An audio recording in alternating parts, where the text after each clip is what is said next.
Aleluya. Dios es bueno todo el tiempo. Vamos a comenzar. Vamos a declarar. Dame sus Biblias. Sosténganla. Esta es mi Biblia. Es la palabra de Dios para mi vida. Yo soy todo lo que ella dice que soy. Tengo todo lo que ella dice que tengo. Puedo hacer todo lo que ella dice que puedo hacer. Yo soy la justicia de Dios en Cristo. Soy la luz de este mundo, la sal de la tierra, real sacerdocio, nación santa, pueblo adquirido por Dios, para anunciar las virtudes de aquel que me llamó de las tinieblas a su luz admirable. Soy un hijo de Dios. Soy la respuesta de Dios a la oración de mucha gente. La creación entera gime esperando mi manifestación gloriosa. En mi boca está el poder de la vida y de la muerte. Me hablaré palabras de vida y no de muerte, de riqueza y no de pobreza, de salud y no de enfermedad, porque hay milagros en mi boca. Tengo miles de ángeles a mi disposición, esperando mis órdenes para actuar. He sido sellado con el Espíritu Santo de la promesa. El que levantó de los muertos a Jesús mora en mí y me perfecciona cada día. Hoy voy a recibir en mi corazón la preciosa, siempre viva, fructífera y poderosa semilla de la palabra de Dios. Mi mente está alerta, mi corazón está dispuesto. Nunca más seré el mismo. Nunca más seré el mismo. Amén. Amén. Vamos a continuar el estudio del libro de Romanos. Vamos a Romanos capítulo 9.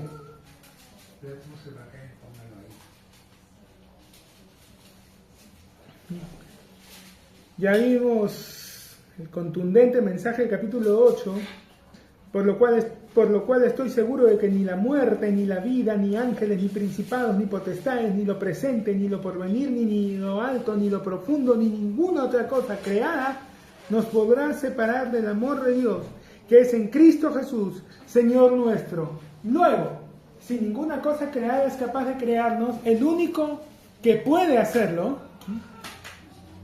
porque ahí dice, ninguna cosa creada nos podrá. No dice que no lo harán, porque no tengan el deseo. Dice que no pueden hacerlo. Sabemos bien que una de las cosas creadas, ¿no?, como Satanás y los demonios, estarían muy felices de poder separarnos del amor de Cristo, pero no pueden hacerlo. El único luego entonces que podría hacerlo vendría a ser el Creador, pero Él no quiere hacerlo. Lo mismo que pasó con la adúltera, ¿recuerdan? Moisés dijo que hemos atrapado a esta mujer en el acto mismo de adulterio. Y la ley dice que tenemos que apedrearla. ¿Qué dices tú? Estas personas no tenían el mínimo interés en la justicia. No les interesaba la justicia. Porque si así fuera, corríjanme, no sé, yo sé que las cosas, que hay diferencias culturales, ¿no? Yo sé de que acá tenemos costumbres distintas que en otras partes del mundo, pero hasta donde yo logro entender, para que alguien cometa adulterio se necesitan 2 personas. Digo, no es que me quiera poner quisquilloso, pero, o sea, normalmente, y si ellos dijeron que la atraparon en el acto mismo, la pregunta del millón era, ¿y dónde está el otro? Porque si la atrapaste en el acto mismo, quiere decir que estaba con alguien más. Por eso se llama adulterio. Entonces, ¿por qué la trae solamente a ella y no al otro, que también sería adúltero. No era la justicia lo que les interesaba. Y le dicen, no, la ley dice que debemos de matarla. ¿Qué dices tú? Y ya saben que Jesús les respondió de una forma que hasta el día de hoy le rompe la cabeza a los expertos. Porque se agachó y empezó a escribir en la tierra. O sea, no fue que ellos lo encontraron a él inclinado, escribiendo, y vienen y lo interrumpen. Él estaba de pie y ellos le empiezan a exponer el caso. Hemos atrapado a esta mujer en el acto mismo. La ley dice que tenemos que apedrearla. ¿Qué dices tú? Y se agachó y empezó a escribir con su dedo en la tierra. ¿Qué cosa escribió? He escuchado miles de especulaciones, todas ellas interesantes. Recuerdo que un ministro en una ocasión dijo que él pensaba que Jesús se puso a escribir allí los pecados que cada uno de los que estaban ahí habían cometido. Porque, de hecho, o sea, no lo menciona la escritura, pero es clarísimo que ocurrió que se pusieron a ver qué estaba escribiendo. Porque le estaban preguntando y querían la respuesta y lo ven que se agacha y se pone a escribir, entonces yo sí creo que alguno fue y se dio la vuelta y empezó a leer qué cosa está escribiendo, ¿no? Porque queremos que nos responda. Y para que nadie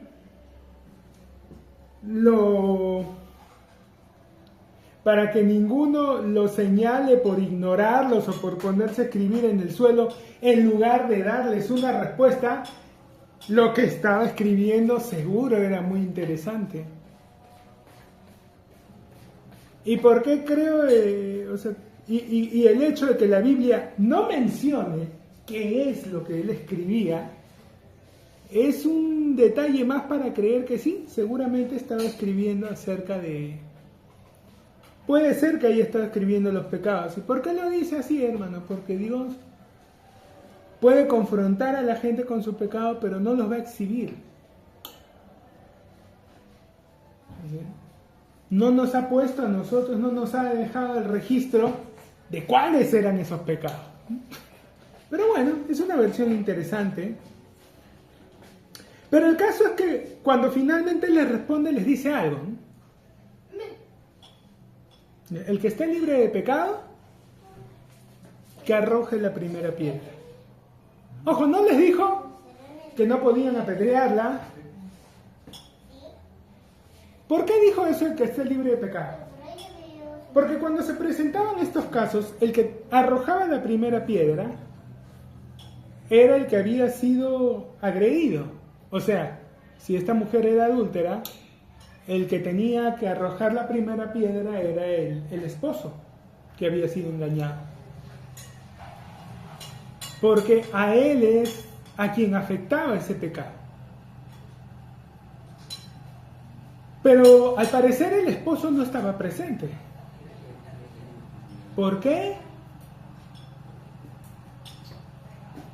Pero entonces, estas almas, ¿no? ¿Cuál es la palabra? Proactivas, habían decidido ellos, ¿no? Chapar cada uno su piedra y llevarla, pero aprovechaban el pánico, ¿no? En lugar de apedrearla directamente, dijeron, vamos a llevarla a Jesús, a ver qué nos diga, ¿no? Porque simplemente querían probarlo. Y entonces cuando Jesús se levanta le dice, el que esté libre de pecado, que tire la primera piedra. Ya que el que tendría esa prerrogativa legal de ser el primero no está, pues bueno, que lo haga el que esté libre de pecado.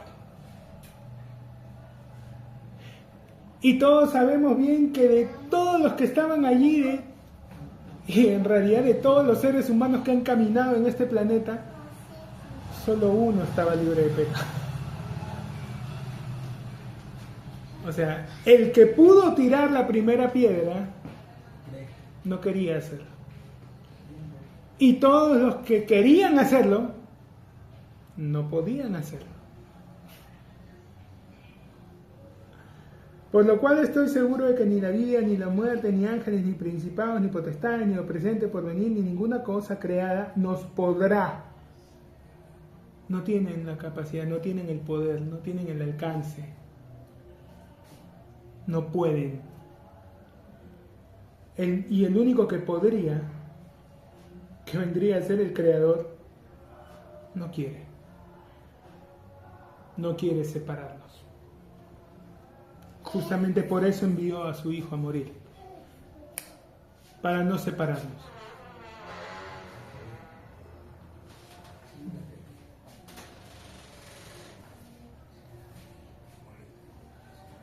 Verdad digo, ahora vamos finalmente al capítulo 9. Verdad digo en Cristo, no miento, y mi conciencia me da testimonio en el Espíritu Santo, que tengo gran tristeza y continuo dolor en mi corazón, porque deseara yo mismo ser anatema, separado de Cristo, por amor a mis hermanos, los que son mis parientes según la carne, que son israelitas, de los cuales son la adopción, la gloria, el pacto, la promulgación de la ley, el culto y las promesas.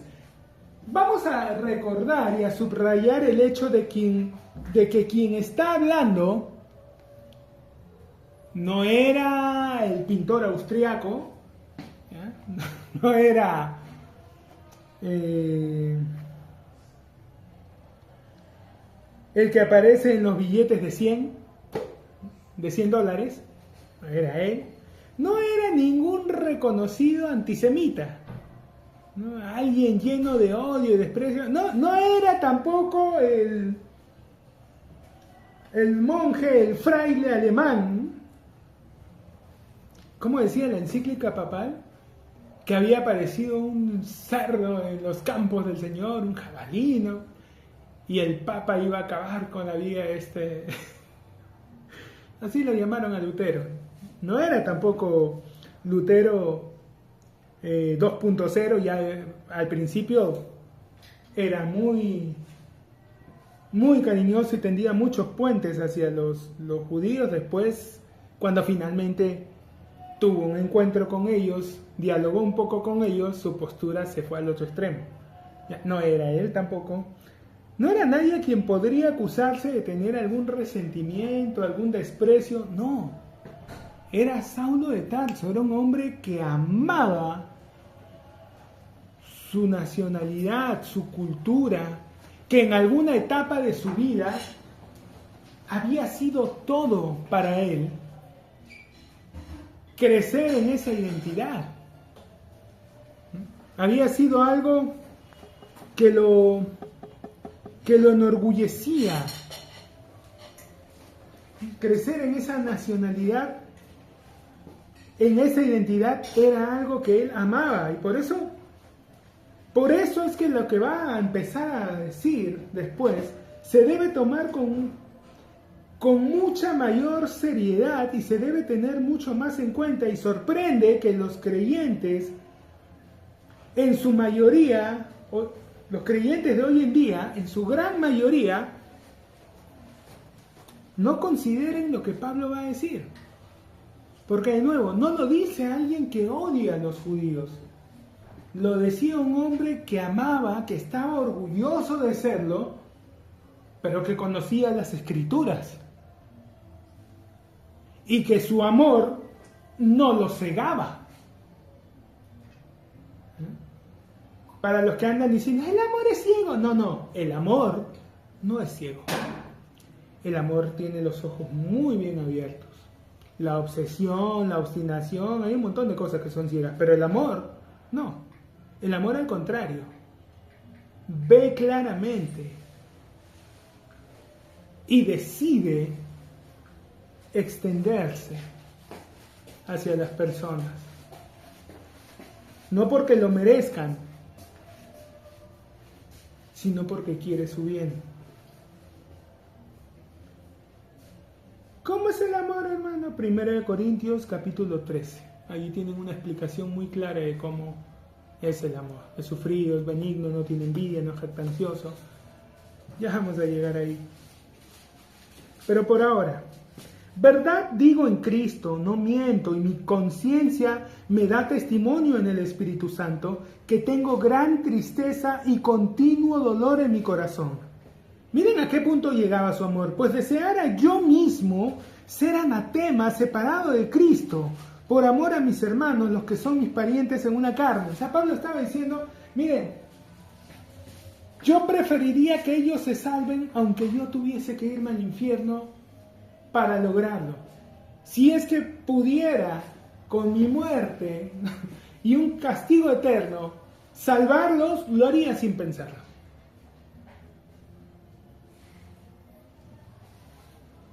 Deseara yo mismo ser anatema, eso significa anatema, maldito, merecedor del fuego del infierno. Es una palabra fuerte.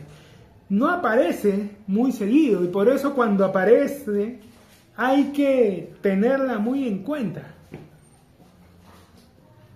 Deseara yo mismo ser anatema, separado de Cristo, por amor a mis hermanos, los que son mis parientes según la carne, que son israelitas, de los cuales son la adopción, la gloria, el pacto, la promulgación de la ley, el culto y las promesas, de quienes son los patriarcas y de los cuales, según la carne, vino Cristo, el cual es Dios sobre todas las cosas, bendito por los siglos. Amén. O sea, no es que estos son unos piojosos hijos de vecino que, bueno, no. O sea, estas es gente, sí, valiosa, importante. En lo natural, tienen un valor. Un valor que los pone por encima del resto de la humanidad. ¿Por qué? Porque recibieron mucho de parte de Dios. Sí, son personas valiosas por lo que Dios les dio, por la posición que tenían respecto a Dios. Pero, vamos a seguir. De quienes son los patriarcas y de los cuales, según la carne, vino Cristo, el cual es Dios, sobre todas las cosas, bendito por los siglos. Amén. No que la palabra de Dios haya fallado. Hermano, pero usted no puede, ya, seguro va a hablar de la teoría de reemplazo, pero la teoría de reemplazo no puede ser, hermano. Porque dice, ¿no? Por pacto eterno, yo te he escogido. Ya. Aunque pase el cielo y la tierra, stop. Porque allí hay algunas cosas que por desconocer la cultura ignoramos o interpretamos mal. Pero cuando ustedes encuentren esa frasecita, pase el cielo y la tierra, o que aunque pase el cielo y la tierra, hasta que pasen el cielo y la tierra, y la mayoría entenderíamos hasta que se acabe el mundo, ¿no es cierto? Porque nos está hablando que pase el cielo y la tierra, nos imaginamos algo así. Pero los judíos entendían de otra forma esa frase, el cielo y la tierra. ¿Qué entendían o qué se les venía a la mente a ellos cuando escuchaban el cielo y la tierra? ¿Qué era para ellos el cielo y la tierra? ¿Qué representaba el cielo y la tierra? El templo. Porque era la unión de la que estaba en la tierra con el cielo, porque allí venía la presencia de Dios. Entonces, cuando ellos veían esa frase en las escrituras, cielo y tierra pasarán, pero ni una, se estaba refiriendo a que mientras permaneciera el templo, mientras Dios siguiese allí habitando y en contacto con su pueblo, estas cosas iban a permanecer. Pero todos sabemos, y si no lo saben lo han escuchado, pero pueden investigar, que en el año 70 aproximadamente después de Cristo, un general romano que luego llegó a ser César, emperador, llamado Tito, destruyó el templo, asedió Jerusalén y tal como había dicho Jesús, no dejó piedra sobre piedra. Tito adrede no dejó ni un pedacito de muro para que no puedan reconstruir ese templo por él nunca.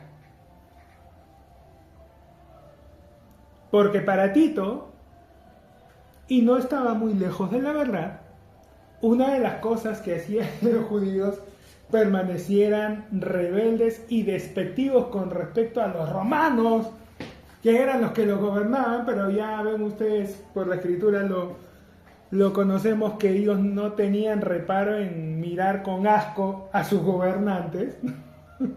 ¡Qué humillación! O sea, te conquistamos, pero nos desprecias. Van a la casa del gobernador a hablar con él y el gobernador tenía que salir, porque ellos no iban a entrar en la residencia de ese perro romano a contaminarse. Tito entendió que todo eso nacía del templo, de su fe, ¿no? De que ellos se sentían el pueblo de Dios, entonces se sentían por encima del resto, y donde alimentaban esa fe era en el templo. Entonces, ¿qué hizo? Arrasó el templo. Listo. Un hueco en su memoria, en su alma, en su espiritualidad, vamos a hacer un hueco a su ADN espiritual. Y entonces se cumplió lo que dijo la Escritura.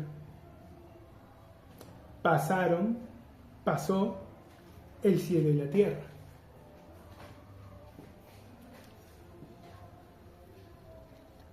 Pero Pablo escribe esto antes, ¿no? La epístola a los romanos fue escrita mucho antes del año 70, aproximadamente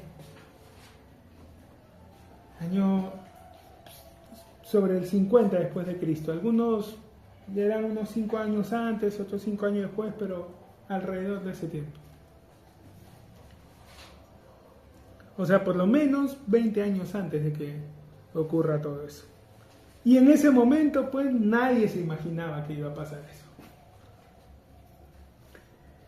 Que tengo gran tristeza y continuo dolor en mi corazón porque deseara yo mismo ser anatema, separado de Cristo por amor a mis hermanos, que son mis parientes en una carne, que son israelitas, de los cuales son la adopción, la gloria, el pacto, la promulgación de la ley, el culto y las promesas, de quienes son los patriarcas y de los cuales, según la carne, vino Cristo. Y sí, claro que sí. Estaba escrito esto, ¿no? A lo suyo vino y los suyos no le recibieron. Sí, de ellos vino. De allí vino. Y es más, cuando Jesús habla con la samaritana, recuerden, ella le pregunta, ¿no? Después del que le dice, no, bueno, ya, trae a tu marido y para que hable ella, no, Señor, no tengo marido. Y Jesús ahí, bien has dicho, porque 5 maridos has tenido y ninguno era tuyo, bandida. Y el que ahora tienes tampoco. No, no le dijo eso. Bueno, sí se lo dijo, pero lo de bandida, no. Y cuando le dice esto, ella, Señor, creo que tú eres profeta. Y le hace la pregunta que tenía allí metida. Dime, nuestros padres adoraban en este monte, pero los judíos dicen que hay que adorar en el monte de Sión, en Jerusalén. ¿Dónde debemos adorar? Y Jesús le dice, la hora viene y ahora es en que ni aquí ni allá, ¿no? Sino que todos lo van a adorar en su corazón. Y él dice, porque la salvación viene de los judíos. O sea, sí, de ellos vino según la carne Cristo. O sea, no es que tenían poco, no es que eran gente sin ningún valor, habían recibido bastante. Ahora, el hecho de que una persona reciba muchas cosas no lo hace superior. Yo escucho a la gente a veces hablar y mencionar, no, es que los ricos pues tienen ventaja porque ya no, su papi les da para que empiecen la empresa y todo.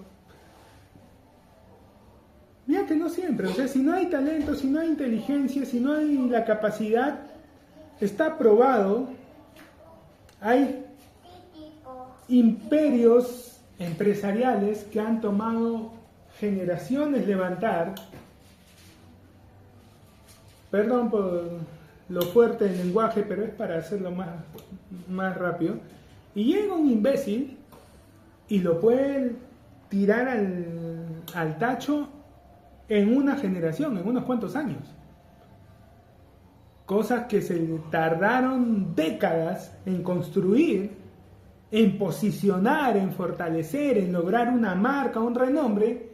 Viene un despistado, un candelejón y 2, 3 errores y se tira abajo la empresa. Y de esos ejemplos hay un montón. Un montón. Hay marcas que todavía existen, pero ya no tienen los mismos dueños. La familia ya perdieron el control, la propiedad de esa marca. Lo que pasa es que quienes las compraron entendieron, esta marca vale, ¿sabes qué? Vamos a dejarle ese nombre porque este nombre ya tiene una posición. Pero hay otras que desaparecieron porque ya se habían deteriorado mucho. Marcas que se construyeron con mucho esfuerzo. ¿Por qué? Porque estos que llegaron nunca entendieron, ¿no? Tal vez no los educaron para gobernar, para reinar, para mantener. Tuvieron todo muy fácil.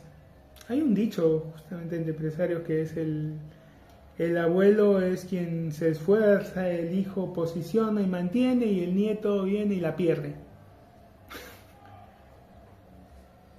Meditando decía, pero ¿por qué ocurre eso? Bueno, es que usualmente el hijo todavía llega a ver el ejemplo del padre, ve el cambio. Ve cómo era al principio, todas las dificultades y ve cómo va mejorando su posición.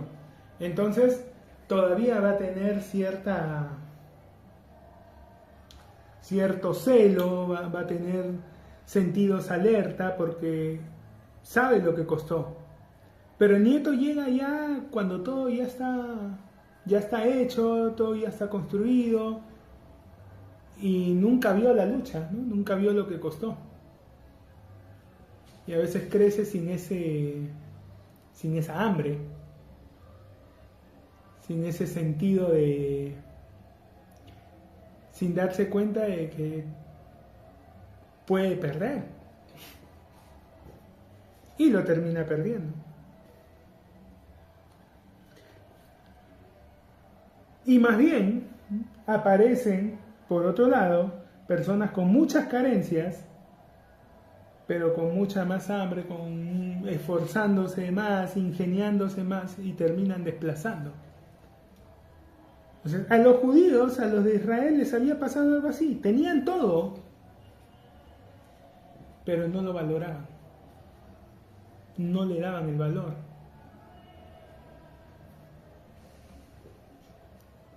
No que la palabra de Dios haya fallado. Y acá lo explica. Porque no todos los que descienden de Israel son israelitas.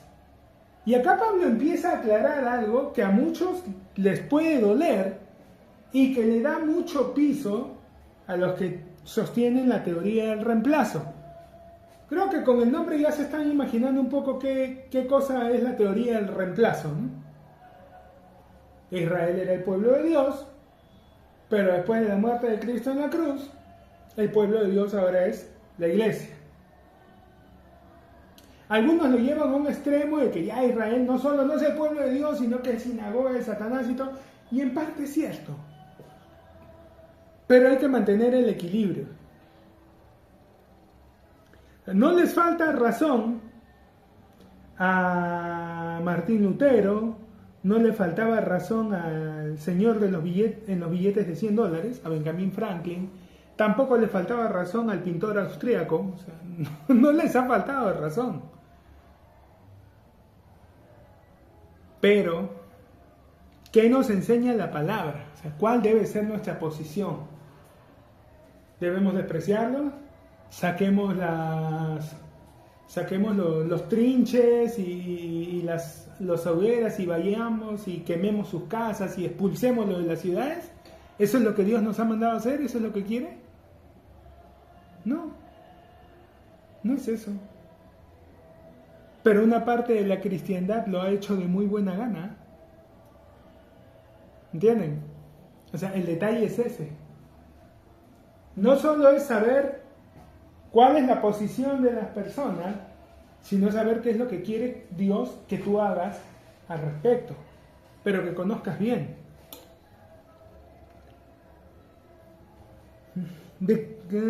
No que la palabra de Dios haya fallado, porque no todos los que descienden de Israel son israelitas, ni por ser descendientes de Abraham son todos hijos, sino en Isaac te será llamada descendencia. Y aquí Pablo lo empieza a explicar y a sustentar con la misma escritura. Porque nosotros sabemos bien que Abraham no tuvo un solo hijo y que además ni siquiera es que Isaac fuera el primogénito.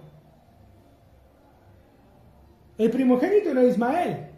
Isaac era el segundo. Y después tuvo 6 hermanos más. Del segundo matrimonio de Abraham.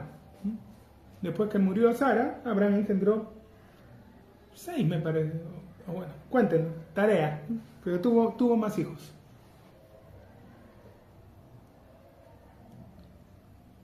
Entonces,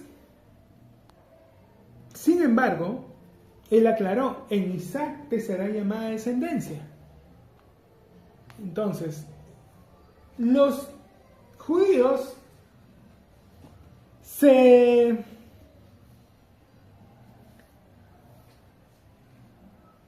presumían el hecho de que ellos eran descendientes de Abraham, pensando que solo por ser descendientes de Abraham, ya eso los hacía automáticamente herederos. Pero Pablo les empieza a explicar, no por ser ni por ser descendientes son todos hijos, porque si no, en Isaac te será llamada descendencia. Esto es, no los que son hijos según la carne son los hijos de Dios, sino los que son hijos según la promesa son contados como descendientes. Porque la palabra de la promesa es esta: por este tiempo vendré y Sara tendrá un hijo. O sea, vamos a recordar algo. Ismael era el primogénito, pero Ismael fue el hijo que Abraham y Sara engendraron, involucrando a Agar, pero fue el hijo que ellos hicieron en sus fuerzas. Porque cuando Abraham va y le dice, Sara, Dios me ha dicho que un hijo mío me va a heredar, y Sara dice, pero yo no puedo tener hijo, pero ahí está mi criada, ¿no? Agar. Bueno, duerme con ella y cuando ella dé a luz, va a dar a luz sobre mis rodillas y ya está, ese va a ser nuestro hijo. Fue lo que ellos habían hecho en sus fuerzas, pero esto no contó. El que contó para descendencia fue el hijo que Dios le había prometido y que en su momento le aclaró. Y le dijo claramente, en Isaac te va a ser llamada descendencia. Abraham, el hijo que yo te prometí que te iba a heredar, no es el que tú engendraste. Es este que yo te voy a dar, este milagro que yo voy a hacer, este es el que te va a heredar. sino en Isaac te será llamada descendencia.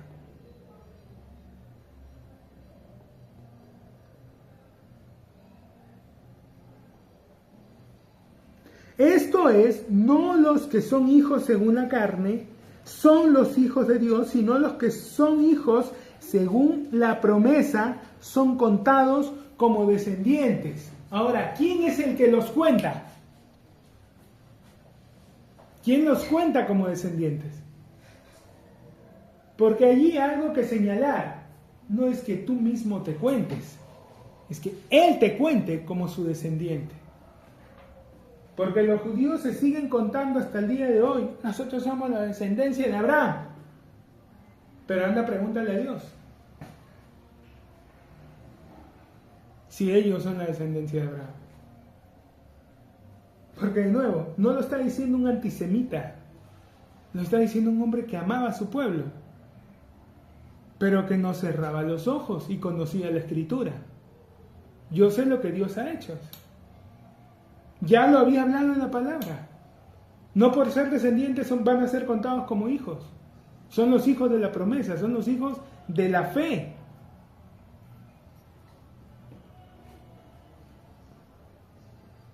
Pero muchas iglesias evangélicas hasta el día de hoy, en la parte alta, en el atrio, en el estrado, en la bandera del país y la bandera del Estado de Israel. ¿Qué tiene que ver el Estado de Israel con el Israel de Dios? Cuando la misma palabra dice, no todos son contados. Y es más, no toda la nación, sino un remanente.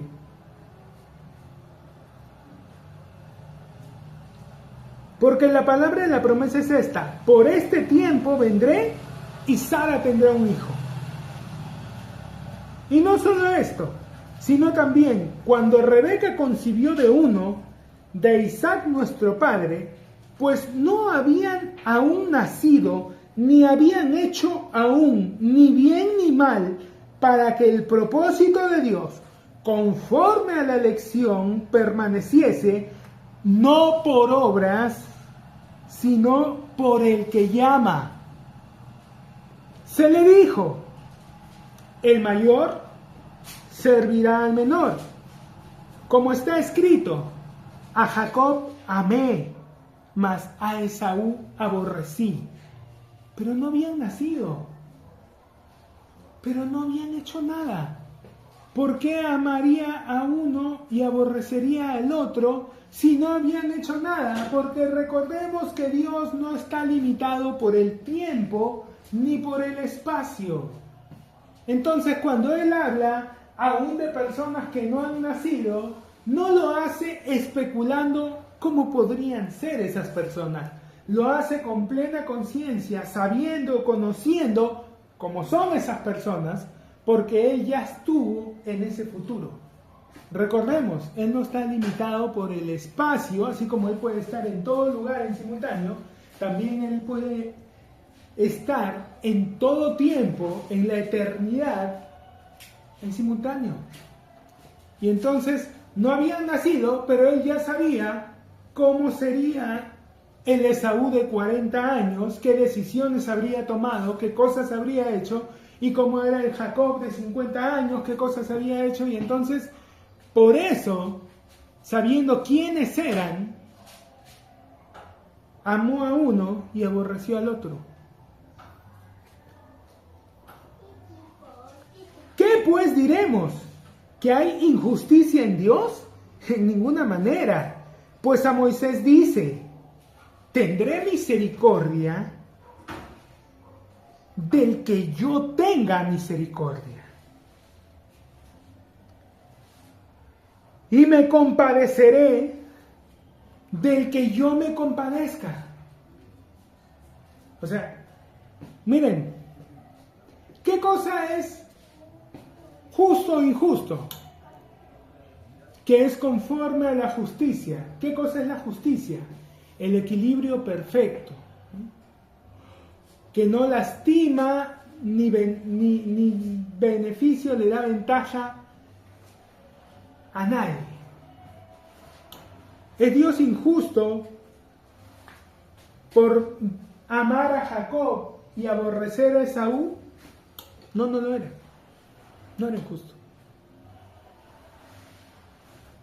Pero eran bebés, ¿no? Pero él no era injusto.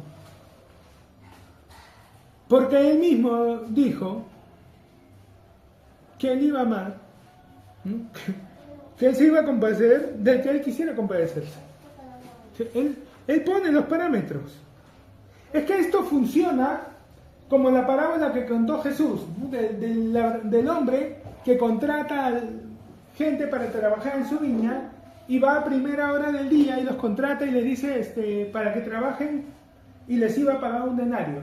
Y va un grupo, le aceptan y empieza a trabajar en la viña, pero se da cuenta que no iban a poder y al rato va y trae otro grupo de gente y hace el mismo trato.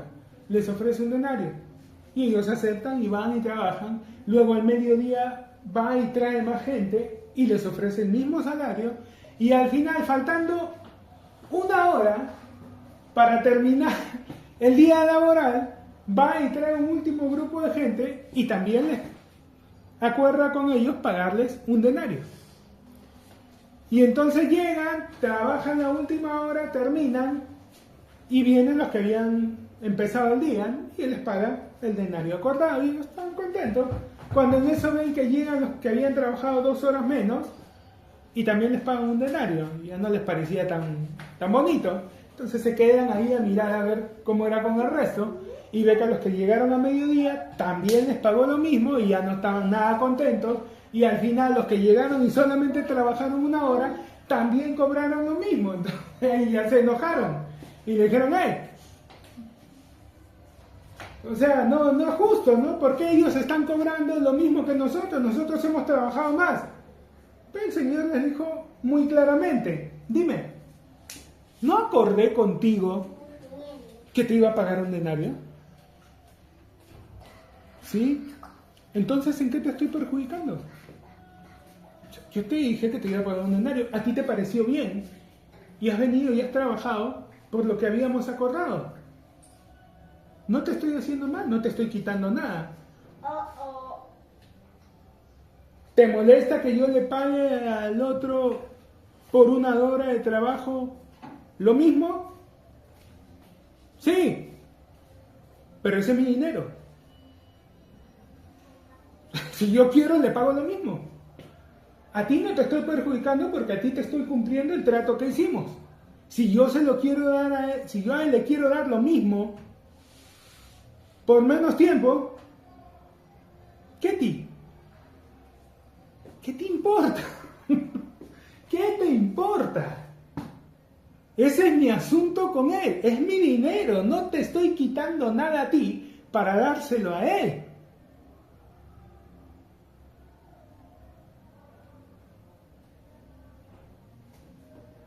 No hay injusticia, no es injusto. Cumplió lo que acordó. Sí, pero al otro le está dando más. Pero eso no te perjudica en nada. No te está perjudicando en nada, no te está quitando nada. Pero se dan cuenta como humanos, sí, no sé si me gustaría. Bueno. No, entonces es que me espero, pues no voy a primera hora, ¿no? Si él me llama, no, porque me espero hasta la última hora, porque total, si voy a ganar lo mismo, vago un rato, pues, ¿no? Pago 7 horas y ya voy a la última hora. Te corres el riesgo de que tal vez no haya ese llamado a la última hora.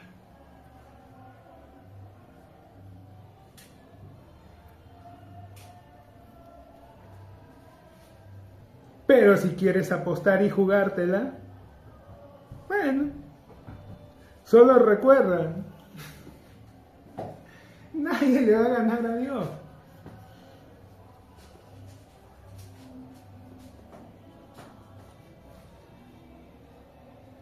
A Jacob amé, mas a Esaú aborrecí. ¿Qué pues diremos? ¿Que hay injusticia en Dios? En ninguna manera. Pues a Moisés dice, tendré misericordia del que yo tenga misericordia. Y me compadeceré del que yo me compadezca. No, Señor, pero ¿por qué? Porque quiero. Porque yo sé. Tú no sabes. Tú no has estado en su... ¿Tú sabes cómo va a terminar esta persona? ¿Sabes en qué se va a convertir? ¿Lo sabes? No lo sabes. Yo sí lo sé.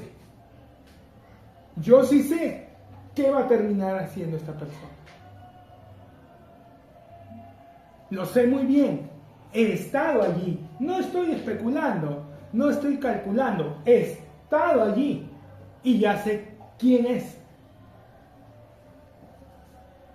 Si tengo misericordia de este, es porque yo sé que este necesita.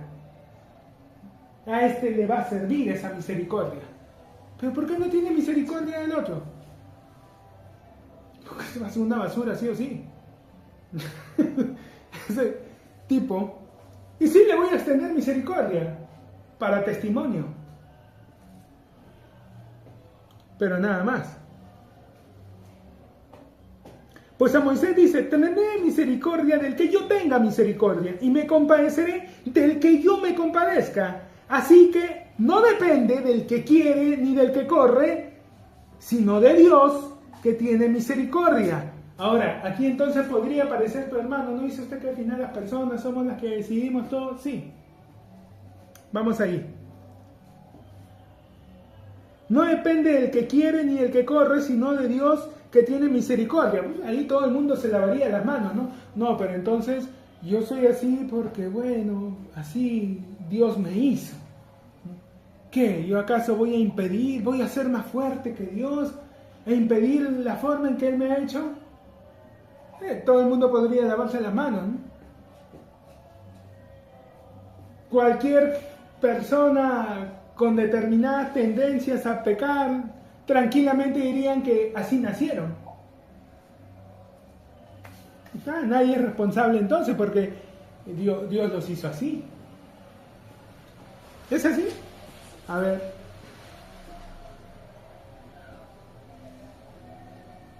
Así que no depende del que quiere ni del que corre, sino de Dios que tiene misericordia. Pero aquí viene un ejemplo maravilloso y que nos permite explicar o ver esto con más claridad. Porque la Escritura dice a Faraón, para esto mismo te he levantado, para mostrar en ti mi poder y para que mi nombre sea anunciado por toda la tierra. Ahora, nosotros conocemos un poco la historia de cómo fue cuando salió Israel de Egipto. Fue Moisés con Aarón y le hablaron a Ramsés y le dijeron, ¿no? Esta es la palabra del Señor, deja ir a mi pueblo para que celebre fiesta para mí en el desierto. Y Faraón dijo, nah, que hagan ladrillos. Están pensando en irse a vagar, mucha ociosidad, y hacer que ahora no les damos paja, que hagan, y tienen que hacer la misma cantidad de ladrillos. ¿Qué es lo que pasó? ¿Dios lo endureció? ¿Fue Dios el que lo hizo actuar de esa forma? Fue su carácter. El tipo se tomó esto como una confrontación de poderes y no quiso ceder. Fue ayudado por diferentes factores. Al principio, sus magos, sus hechiceros, replicaban las señales que hacía Moisés. Y entonces él se convenció que lo que Moisés hacía no era más que trucos de magia, pues. Y dijo, Moisés quiere manipularme. Aunque llegó un punto en el que ya los magos no pudieron replicar y de inmediato le dijeron, esto es dedo de Dios. Esto no, Señor, Faraón, esto no es magia, esto es Dios. Pero ya para ese momento ya se había convencido de que no, que simplemente era magia que ellos no conocían. Simplemente eran trucos que ellos no sabían y ya está. pero él se endureció. ¿Que fue influenciado? Sí, pero él decidió endurecer. Y Dios lo que le está diciendo es que Dios permitió que una persona así de terca sea quien gobernara Egipto en ese momento, para que por esa terquedad, por esa estupidez, le dieran la ocasión a Dios de manifestar su poder y de hacerse conocido. Porque esto no le estaba pasando a los bandoleros amalecitas ahí nómadas en el desierto. No, esto no le estaba pasando a los de alguna pequeña aldea recóndita en alguna parte. No, esto le estaba pasando a Egipto, a la primera potencia mundial, a uno de los primeros imperios notables que se han levantado. Le estaba pasando, bien, hasta antes de la llegada de José, Egipto era un reino más. Era un reino más. Era un rey que sí era rico y todo, pero no era Dios. No era hijo de los dioses, era un rey. Pero cuando José llega, José convierte a Egipto en el reino más poderoso de todo el mundo antiguo. Y hace del faraón el hombre más poderoso y rico. ¿Recuerdan la visión de la hambruna? ¿No? De las 7 vacas gordas y las 7 vacas flacas. ¿Qué es lo que pasó? Las 7 vacas flacas, los años de escasez llegaron y se tragaron a las vacas gordas. Pero José le sugirió a Faraón que guardaran grano, que lo reservaran. Ahora, lo que la mayoría, en su mente inocente, y Dios bendiga su inocencia, piensan es que Faraón le daba al pueblo comida en esos años de hambruna gratis. Nada, no era gratis. Y es más, es un pensamiento muy inocente porque en la palabra misma nos cuenta que la gente iba a comprar grano a Egipto, ¿no? Así llegan los hermanos de José, ¿se acuerdan? Llegan a comprar grano, porque ese grano que habían juntado en los años de abundancia lo vendían. Ahora, ¿qué pasaba con la gente en Egipto? Que por el hambre, y como no podían sembrar porque había sequía, porque no tenían, iban vendiendo todas sus cosas para comprar grano, para poder comer. Entonces, todos terminaron perdiendo sus tierras, y todas las tierras de Egipto, todo el país de Egipto terminó siendo propiedad del faraón de Egipto. Antes de que José llegara, sí, el faraón era un hombre rico, era un rey, todo, pero no es que era dueño de todo Egipto. Fue José el que lo puso en esa posición. Fue el plan de José lo que lo convirtió en el hombre más poderoso del mundo antiguo. Era dueño de todo. Sus súbditos terminaron siendo sus esclavos. Todos trabajaban y le servían y vivían en sus tierras porque él les permitía hacerlo, porque claro, que él les servía tener toda esa tierra si no producía nada, si nadie le iba a trabajar. Pero como él era el dueño, es como que se las arrendaba, se las alquilaba. Ya nadie era dueño de nada, él era dueño de todo. Él se hizo obscenamente rico gracias al plan de José.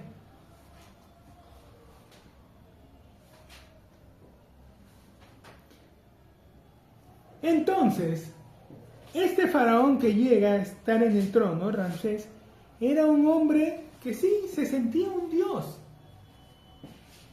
Y cuando escucha que Dios ordenaba, le decía, ¿cómo un Dios de esclavos me quiere decir a mí, un Dios de carne y hueso, que los deje ir?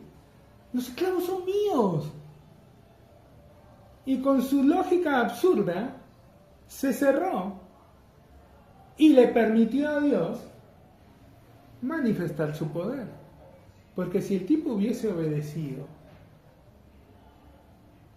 no hubiese ocurrido ninguna plaga, nada, simplemente hubieran escuchado, ¿verdad? De casi en Egipto los esclavos se fueron a adorar a su Dios. Ahora, claro que Dios, cuando él estaba por ceder, no lo dejaba, ¿no? Porque en una ocasión que dice, bueno, ya, está bien, vayan a adorar a Dios, pero dejen a los hijos. No, tenemos que ir todos nosotros, tenemos que ir nosotros, nuestras mujeres, nuestros hijos, nuestros animales. Y estos me quieren ver la cara de bobo, qué cosa. Eso es una fuga. Vamos a adorar a nuestro Dios, claro, vamos a adorar a nuestro Dios, nos llevamos todas nuestras cosas, no sabemos cuándo regresamos, depende, si llegamos ahí nuestro Dios nos dice que sigamos yendo más allá, tenemos que seguir más allá. ¿Estos me quieren ver la cara? ¿Estos se quieren fugar y me están diciendo que van a ir a adorar a su Dios? Están dando una excusa recontra tota, ¿saben qué? No va nadie, no van a ningún lugar, pues, no van, ya.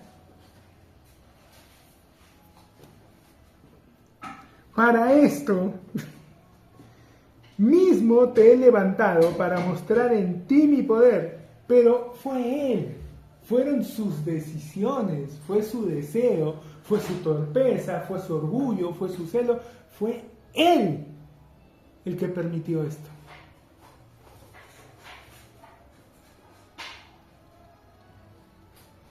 Para esto mismo te he puesto, para mostrar en ti mi poder y para que mi nombre sea anunciado por toda la tierra, para mostrar en ti mi poder gracias a tus decisiones erradas.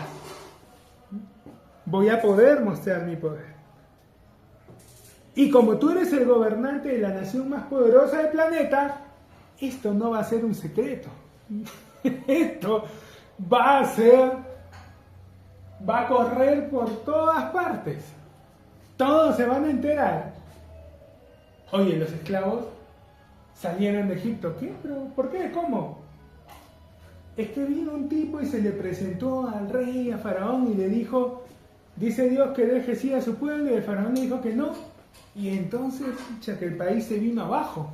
Primero el agua se convirtió en sangre, después aparecieron moscas, ranas, cayó granizo, tuvieron 3 días de ¿qué?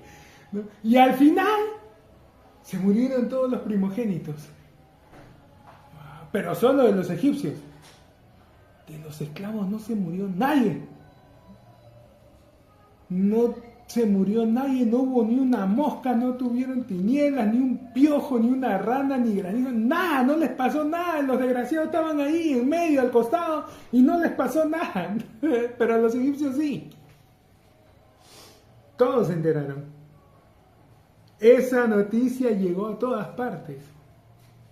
Llegó hasta Canaán, que cuando se enteraron que iban para allá, les tenía miedo. Acuérdense, cuando van los espías, entran a Jericó y escuchan a los de Jericó hablando de que tenían miedo, estaban ya en su corazón, estaban desalentados. Esa noticia la habían escuchado más de 40 años atrás. Habían pasado 40 años y seguían sintiendo el mismo pavor helado corriéndoles por la espina dorsal. Estaban en pánico. Para mostrar en ti mi poder y para que mi nombre sea anunciado por toda la tierra. De manera que de quien quiere, tiene misericordia. Y al que quiere endurecer, endurece. Ahora, pasa que en nuestras traducciones, esto suena de manera imperativa, pero en el original hay una forma del verbo que es no imperativa, sino permisiva. Lo que pasa es que habría que agregarle, ¿no? Habría que poner dejó que, y por no añadir palabras, simplemente se traduce de esta forma y la mayoría lo toma como un imperativo, o sea, como que Dios lo hizo. Pero no es que Dios lo hizo, Dios permitió que ocurra. Y de quien y al que quiere endurecer, endurece. Pero me dirás, ¿por qué pues sin culpa? Porque ¿quién ha resistido a su voluntad? Mas antes, oh hombre, ¿quién eres tú para que alegues con Dios? Dirá el vaso de barro al que lo formó, ¿por qué me has hecho así? ¿No tiene potestad el alfarero sobre el barro para hacer de la misma masa un barro para honra y otro para deshonra? ¿Y qué?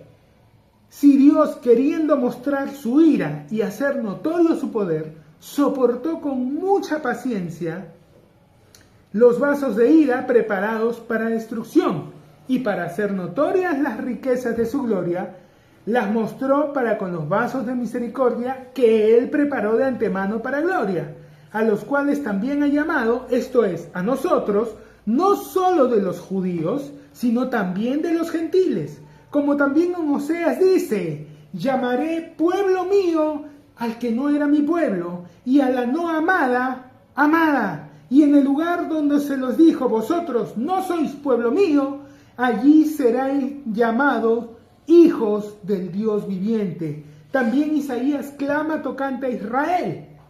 Si fuere el número de los hijos de Israel como la arena del mar, tan solo el remanente será salvo. Todos hemos ido a la playa, ¿sí? Hola. La playa está llena de arena. ¿Qué es el remanente? Hay una parte de la arena donde llegan las olas. Las olas van y vienen. Esa parte está mojada. No siempre tiene agua encima, pero está mojadita. Porque es la parte hacia donde llegan las olas. Conforme va aumentando la hora, la marea va subiendo y cada vez va avanzando, ¿no? Pero esa partecita mojada, entre la arena seca y el agua, eso es el remanente. Si el número de los hijos de Israel fuera como la arena del mar, solo el remanente.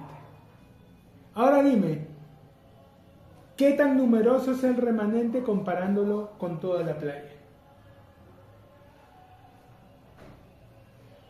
¿Qué proporción sería? ¿Un 10%? ¿Un 20%? ¿Un 30%? Es mínimo, ¿no? Es un pedacito ahí de franja que está húmeda. Si toda la nación fuera como la arena del mar, solo el remanente será salvo. Porque el Señor ejecutará su sentencia sobre la tierra en justicia y con prontitud, como antes dijo Isaías. Si el Señor de los ejércitos no nos hubiera dejado descendencia, como Sodoma habríamos venido a ser, y a Gomorra seríamos semejantes. Isaías le había dicho a la nación, si Dios no nos hubiera guardado, hace rato hubiéramos desaparecido. O sea, si Él no hubiera hecho algo, nosotros hace rato hubiésemos tenido un destino peor que el de Sodoma y Gomorra. Por hoy vamos a dejarlo ahí. Continuamos la próxima semana.